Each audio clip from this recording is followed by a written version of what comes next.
वो मुगल बादशाह जिसकी वजह से दिल्ली का red light area GB road गुलजार हुआ। मुमताज की मृत्यु के बाद शाहजहां ने अपनी ही बेटी जहांरा को भोगना शुरू कर दिया था। जहांरा को शाहजहां इतना प्यार करता था कि उसने उसका निकाह तक होने न दिया। बाप बेटी के इस प्यार को देखकर जब महल में चर्चा शुरू हुई तो मौलवियों की एक बैठक बुलाई गई और उन्होंने इस पाप को जायज ठहराने के लिए एक हदीस का उदाहरण दिया और कहा, माली को अपने द्वारा लगाए पेड़ का फल खाने का हक है। मुगल बादशाह शाहजहां का हरम सबसे अधिक बदनाम रहा, जिसके कारण दिल्ली का red light area GB road बसा।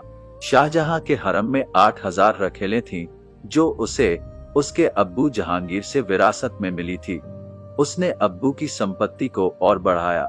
उसने हरम की महिलाओं की व्यापक छंटनी की तथा बुजुर्ग महिलाओं को भगाकर अन्य हिंदू परिवारों से जबरन महिलाएं लाकर हरम को बढ़ाता ही रहा। कहते हैं कि उन्हीं भगाई गई महिलाओं से दिल्ली का red light area GB road गुलजार हुआ था और वहां इस धंधे की शुरुआत हुई थी। जबरन अगवा की हुई हिंदू महिलाओं की यौन गुलामी और यौन व्यापार को शाहजहां प्रश्रय देता था और अक्सर अपने मंत्रियों और संबंधियों को पुरस्कार स्वरूप अनेकों हिंदू महिलाओं को उपहार में दिया करता था। ये शख्स यौनाचार के प्रति इतना आकर्षित और उत्साही था कि हिंदू महिलाओं का मीना बाजार लगाया करता था। यहाँ तक कि अपने महल में भी सुप्रसिद्ध यूरोपीय यात्री फ्रांकोइस बर्नियर ने अपनी किताब travels in the Mughal empire में इस विषय में टिप्पणी की थी कि महल में बार बार लगने वाले मीना बाजार, जहां अगवा कर लाई हुई सैकड़ों हिंदू महिलाओं का क्रय विक्रय हुआ करता था, राज्य द्वारा बड़ी संख्या में नाचने वाली लड़कियों की व्यवस्था और नपुंसक बनाए गए सैकड़ों लड़कों की हरमों में उपस्थिति शाहजहां की अनंत वासना के समाधान के लिए ही थी। शाहजहां को प्रेम की मिसाल के रूप में पेश किया जाता रहा है और किया भी क्यों न जाए। 8,000 औरतों को अपने हरम में रखने वाला अगर किसी एक में ज्यादा रुचि दिखाए तो वो उसका प्यार ही कहा जाएगा। आप ये जानकर हैरान हो जाएंगे कि मुमताज का नाम मुमताज महल था ही नहीं, बल्कि उसका असली नाम अर्जुमंद बानो बेगम था। और तो और जिस शाहजहां और मुमताज के प्यार की इतनी डींगे हाँकी जाती है, वो शाहजहां की ना तो पहली पत्नी थी ना ही आखिरी। मुमताज शाहजहां की 7 बीवियों में चौथी थी।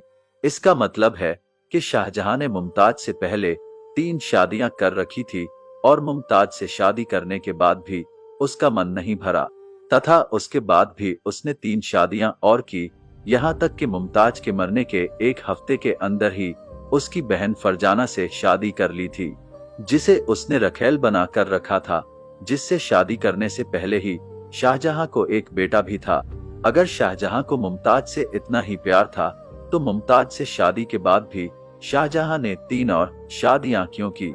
शाहजहां की 7 बीवियों में सबसे सुंदर मुमताज नहीं बल्कि इशरत बानो थी, जो कि उसकी पहली बीवी थी।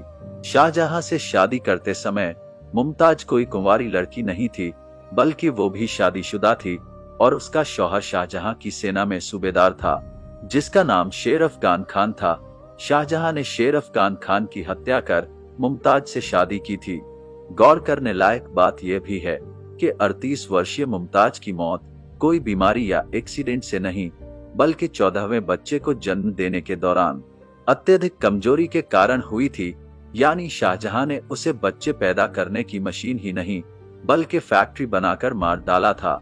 शाहजहां कामुकता के लिए इतना कुख्यात था कि कई इतिहासकारों ने उसे उसकी अपनी सगी बेटी जहांरा के साथ संभोग करने का दोषी तक कहा है।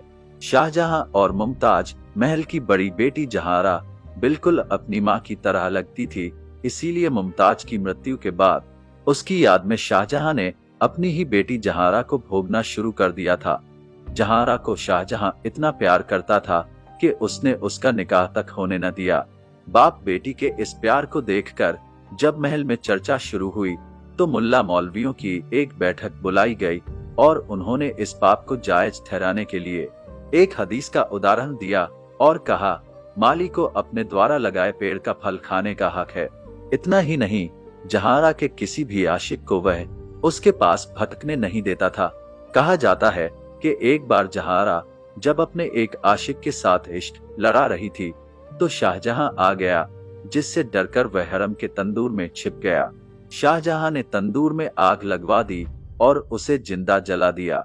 1657 में शाहजहां बीमार पड़ा और उसी के बेटे औरंगजेब ने उसे उसकी बेटी जहांरा के साथ आगरा के किले में बंद कर दिया।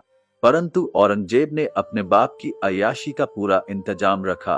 अपने बाप की कामुकता को समझते हुए उसे अपने साथ 40 रखेलें शाही वेश्याएं रखने की इजाजत दे दी और दिल्ली आकर उसने बाप के हजारों रखेलों में से कुछ गिनी चुनी औरतों को अपने हरम में डालकर बाकी सभी को किले से बाहर निकाल दिया। उन हजारों महिलाओं को भी दिल्ली के उसी हिस्से में पनाह मिली जिसे आज दिल्ली का red light area GB road कहा जाता है, जो उसके अब्बा शाहजहां की मेहरबानी से ही बसा और गुलजार हुआ था। शाहजहां की मृत्यु आगरे के किले में ही 22 जनवरी 1666 में 74 साल में हुई। बताया जाता है कि अत्यधिक कामोत्तेजक दवाएं खा लेने के कारण उसकी मौत हुई थी, यानी जिंदगी के आखिरी वक्त तक वो अय्याशी ही करता रहा था।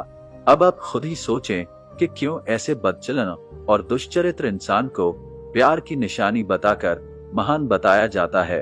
अगर शाहजहां को अपनी बीबी के प्रति थोड़ा भी प्यार होता तो मुमताज के साथ शादी करने के बाद वो इतनी रखेले ना रखता और न ही उनकी मौत के बाद उसकी बहन से शादी करता और न ही पिता बेटी के पवित्र रिश्ते को कलंकित करता।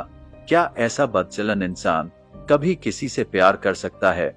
क्या ऐसे वहशी और क्रूर व्यक्ति की अय्याशी की कस्में खाकर लोग अपने प्यार को बेइज्जत नहीं करते हैं?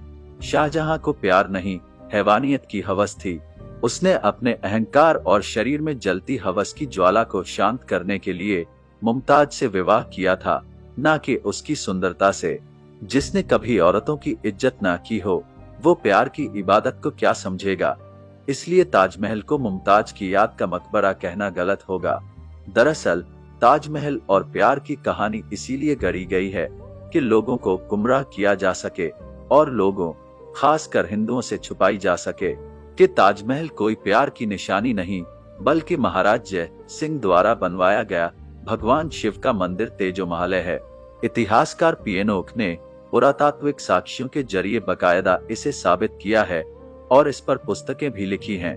असलियत में मुगल इस देश में धर्मांतरण, लूट खसोट और अय्याशी ही करते रहे, परंतु नेहरू के आदेश पर हमारे इतिहासकारों ने इन्हें जबरदस्ती महान बनाया और ये सब हुआ झूठी धर्मनिरपेक्षता के नाम पर।